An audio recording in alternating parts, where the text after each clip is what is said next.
3 বছরে একবার আসে অধিক মাস। অধিক মাস কী জিনিস? পুরুষোত্তম মাস, মল মাস এগুলো কি সব একই জিনিস? এই অধিক মাসে কী কী করা উচিত, কী কী করা উচিত না? আর সবথেকে বড় ঘটনা কী, যে অধিক মাসে দীপদানের মাহাত্ম্য কী? জন্ম জন্মান্তরের দরিদ্রতা দূর করতে পারে এই রকম ক্ষমতা রাখে অধিক মাস। তো আজকের এই ভিডিওতে অনেক তথ্য জানতে পারবো অধিক মাস রিলেটেড আর তার সাথে দীপদান রিলেটেড। ঠিক আছে না? তাই পুরো ভিডিওটা যদি দেখেন, শোনেন তো সত্যি করে আপনাদের অনেক অনেক উপকারে লাগবে। কেননা 3 বছরে মাত্র একবার এই সুযোগ আসে মানুষের জীবনে।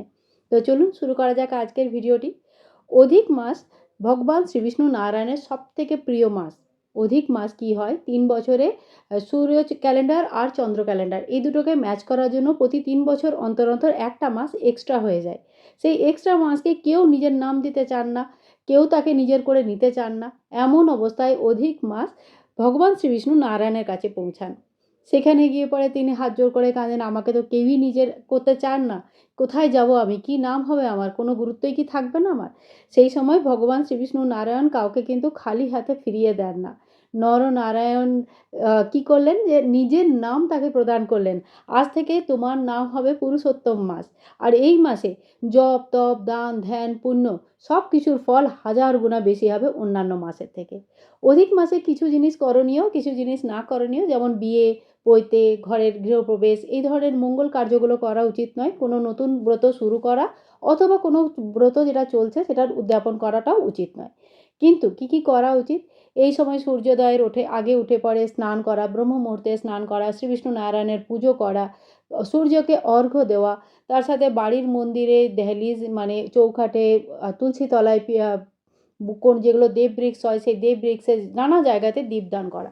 33 বাতির দীপদান করাও অনেক বেশি মহত্বপূর্ণ বলে মনে করা হয়।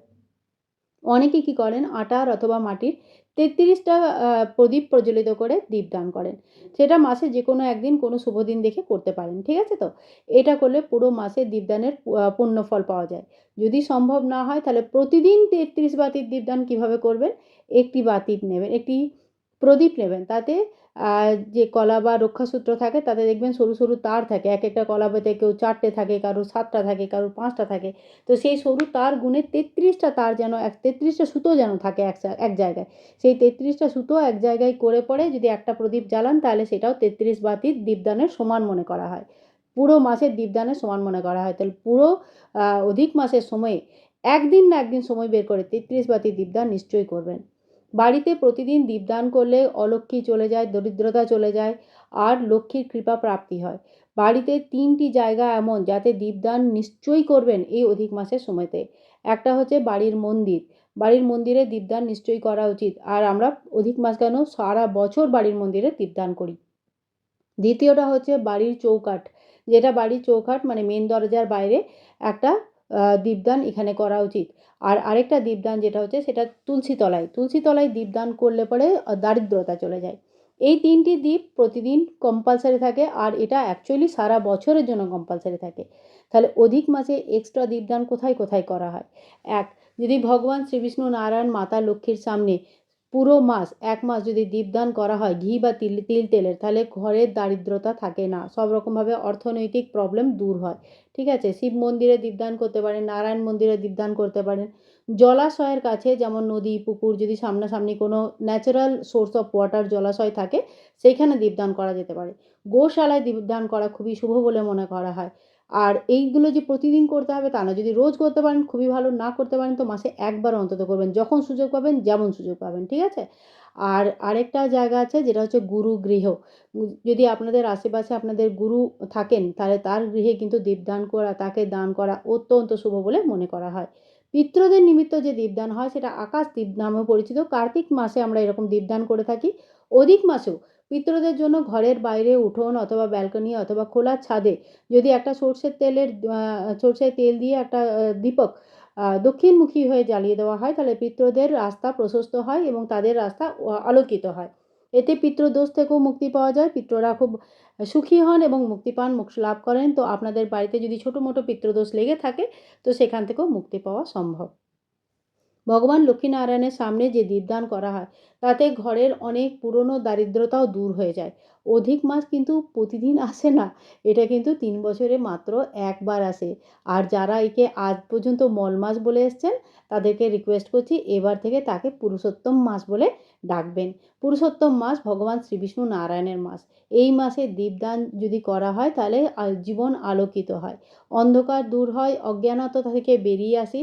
আর কোনো একটা নিয়ম যদি পুরো অধিক মাসে আপনারা নিতে পারেন, তো মাস শেষ হওয়ার পরে মনের যে শান্তি সেটা আপনারা নিজেরা ফিল করবেন। আমাকে কমেন্ট করে নিশ্চয়ই জানাবেন, এখন না, যখন শেষ হবে তখন কমেন্ট করে নিশ্চয়ই জানাবেন। তো এই হচ্ছে অধিক মাসের মাহাত্ম্য। বলে কার্তিক মাসের দীপদানের যা মাহাত্ম্য তার 10 গুণা মাহাত্ম্য যদি অধিক মাসে পুরুষোত্তম মাসে দীপদান করা হয়।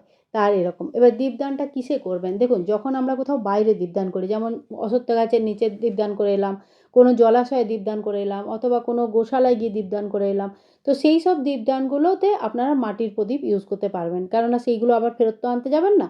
যে পিতলের প্রদীপ রেখে আসা সম্ভব হয় না, সবারই তো অর্থনৈতিক সিচুয়েশান অত ভালোও নয়, তাই এগুলোতে মাটির প্রদীপ ইউজ করাই ভালো।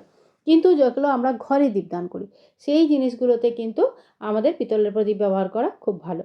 আর পিত্রর জন্য যে দীপদান হয় সেই দীপকে ঘরের ভেতরে ঢোকাতে নেই, সেটাকে আপনি ইচ্ছা করলে ঘরে যেখানে দীপদান করবেন ধুয়ে মুছে পরিষ্কার করে বাইরেই রেখে দিন।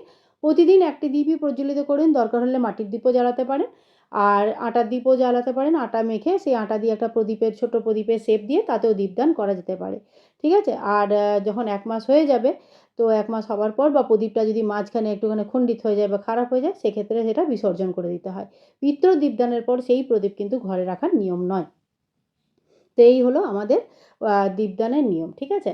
আর দীপদানের সময়টা বলে দিই, দীপদানের সময় হচ্ছে ব্রহ্ম মুহূর্ত, হচ্ছে একটা সময় যেখানে সূর্যোদয়ের আগে যদি স্নান করে তুলসী তলায় একটি দীপ দিতে পারেন, দারুণ ব্যাপার, ঠিক আছে। আর দ্বিতীয় যদি সম্ভব না হয়, অনেকের ক্ষেত্রেই সকালে ওঠা যায় না, তো যদি সম্ভব না হয় তাহলে কী করবেন, সন্ধেবেলায় দীপদান করবেন। সন্ধেবেলায় কখন সূর্য ঠিক ডুবো ডুবো হবে, আকাশটা একটুখানি লাল আভা থাকে, একটুখানি না আলো থাকে না অন্ধকার থাকে, গোধূলিবেলা সময় থাকে, সেই সময়তে দীপদান করা সবথেকে শুভ। তো সব জায়গায় আগে দীপ জ্বালিয়ে দেবেন, মন্দিরে, চৌকাঠে, তুলসী তলায়, বেলগাছের তলায়, যেখানে যেখানে আপনাদের দেববৃক্ষ আছে, আমলা গাছ যদি থাকে আমলা তলাতেও দীপদান করতে পারেন। নিজের যেখানে জল রাখা থাকে, মাটির কলসি বাগেরা, তার সামনেও দীপদান করা যেতে পারে, জলের সামনে। যে গরু মানে গোমাতা রাখা আছে না, যে গরুর মূর্তি রাখা থাকে গোমাতা, তার সামনেও দীপদান করতে পারেন। যদি মানে আপনাদের কোনো গোয়াল ঘরে গিয়ে পরে দীপদান করা সম্ভব না হয়, সেক্ষেত্রে ঘরের মন্দিরেও দীপদান করা যেতে পারে।